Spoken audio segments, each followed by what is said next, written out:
ஆண்டவர்க்கு நன்றி செலுத்துங்கள், ஏனெனில் அவர் நல்லவர், என்றென்றும் உள்ளது அவர் பேரன்பு. ஆண்டவர்க்கு நன்றி செலுத்துங்கள், ஏனெனில் அவர் நல்லவர், என்றென்றும் உள்ளது அவர் பேரன்பு.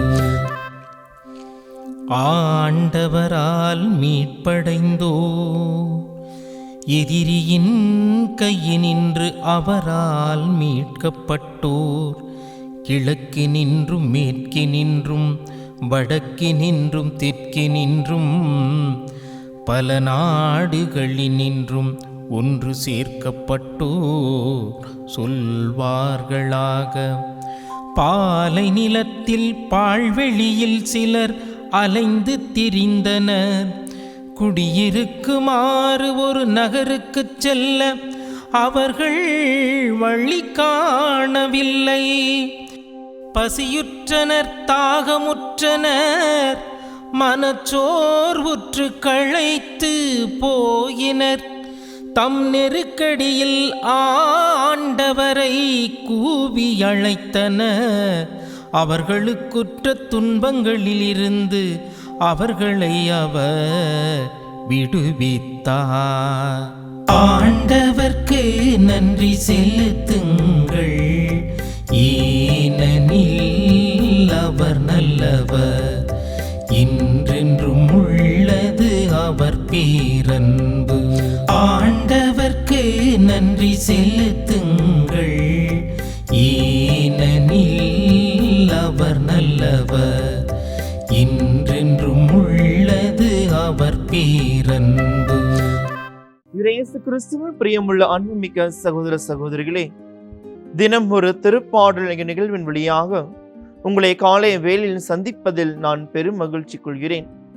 இறைவனின் ஆசீரும் அருளும் என்றும் உங்களோடு இருப்பதாக. இந்நாளில் நமக்கு ஒரு அருமையான திருப்பாடலை திருவழிபாடானது நமக்கு கொடுத்திருக்கின்றது. நாம் இறைவனுக்கு நன்றி உள்ள மனிதனாக நாம் இருக்க வேண்டும். இறைவன் நம் வாழ்வில் செய்யக்கூடிய அனைத்து செயல்களையும் நாம் நினைத்து அவருக்கு நன்றி ஏறெடுக்கக்கூடிய மனிதனாக நாம் இருக்க வேண்டும். திருப்பாடல் 107 ஒரு நன்றியின் திருப்பாடலாக இருக்கின்றது. இந்த திருப்பாடலில் முன்வழி வசனமாக நாம் வாசிக்க கேட்டோம், ஆண்டவருக்கு நன்றி செலுத்துங்கள், ஏனெனில் அவர் நல்லவர், என்றென்றும் உள்ளது அவருடைய பேரன்பு. அத்தகைய பேரன்பின் நிமித்தம் இறைவன் அனுதினமும் நம்மை ஆசீர்வதித்தும் வழிநடத்தி கொண்டு இருக்கின்றார். அவருடைய அன்பு ஒருபோதும் நம்முடைய வாழ்விலிருந்து குறைவது கிடையாது. அத்தகைய அன்பின் நிமித்தம் அவர் நமக்கு தந்தையாக இருந்து தந்தைக்குரிய பண்புகளாலும் தந்தைக்குரிய அன்பாலும் தந்தைக்குரிய வழிகாட்டுதலாலும் அனுதினமும் நம்மை வழிநடத்தி கொண்டு இருக்கின்றார். திருப்பாடல் 23 வாசிக்கின்றோம், ஆண்டவரே என் ஆயர், எனக்கு ஏதும் குறையில்லை.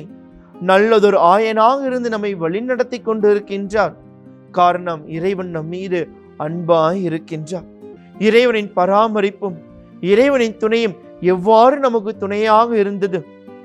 இறைவன் செய்த நன்மைகளை நினைத்து பார்ப்பது என்பது வெறுமனை மகிழ்ச்சி நிறைந்த சூழலில் மட்டும் கிடையாது. நாம் வேதனைப்பட்ட போதும், துன்பத்தில் இருந்த போதும், கஷ்டப்பட்ட போதும், பிரச்சனைகளால் நாம் முடக்கப்பட்ட போதும், எவ்வாறு அத்தகைய சூழலில் இருந்தும், அத்தகைய இன்னல்களில் இருந்தும், அத்தகைய வேதனைகளில் இருந்தும், அத்தகைய கஷ்டங்களில் இருந்தும் இறைவன் எவ்வாறு நம்மை வழிநடத்தி வந்தார். இறைவனின் துணை எவ்வாறு நமக்கு இருந்தது, நம்முடைய குடும்பத்திற்கு இருந்தது, எவ்வாறு அவர் நம்மை பராமரித்து ஆசீர்வதித்துக் கொண்டிருந்தார் என்பதை நாம் நினைத்து அவருக்கு நன்றி உள்ள மனிதனாக இருக்க வேண்டும்.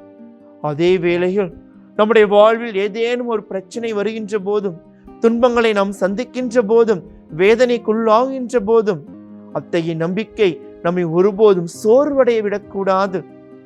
வாழ்வில் பிரச்சனைகள் வந்தவுடனே மீண்டும் நம் சோர்வடையாமல், இறைவன் என்னை வழிநடத்துவார், இறைவன் என்னை பாதுகாத்து வருவார், காரணம் இறைவன் எனக்கு துணையாக இருக்கின்றார், என்னுள் இருக்கின்றார், என்னில் இருந்து அவை வழிநடத்துவார் என்கின்ற நம்பிக்கை இரட்டிப்பாக நம் வாழ்வில் இருக்க வேண்டும். அத்தகைய நம்பிக்கை இருக்கின்ற போது வாழ்வில் பிரச்சனைகள் வந்தாலும், இன்னல்கள் வந்தாலும், சோதனைகள் வந்தாலும் நாம் சோர்வடைய மாட்டோம், நாம் கலக்கமுட மாட்டோம். ஏன்? நாம் பயப்பட மாட்டோம். காரணம், இறைவன் என்னுள் இருக்கின்ற நம்பிக்கை என்னை வழிநடத்தும், என்னை பாதுகாக்கும். அவரின் மீது அன்பாய் இருக்கின்றார். அன்பாய் இருக்கின்றவர் ஒருபோதும் என்னை மறந்து விட மாட்டார், ஒருபோதும் என்னை மறக்கவும் மாட்டார். ஜெபிப்போமாக. எங்களை அனுதினமும் ஆசிராலும் அருளால் நிறைவே பாதுகாத்து வருகின்ற அன்பு தந்தையே இறைவா, உம்முடைய அன்பு ஒருபோதும் குறைந்தது கிடையாது. உம்முடைய அன்பு ஒருபோதும் என் குற்றங்களை பார்த்தது கிடையாது. உம்முடைய அன்பு ஒருபோதும் என்னுடைய இயலாமையை கண்டது கிடையாது.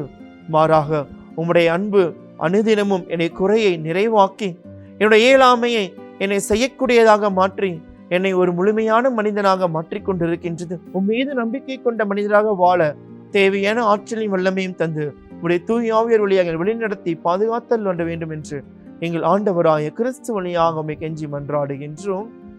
ஆமென்.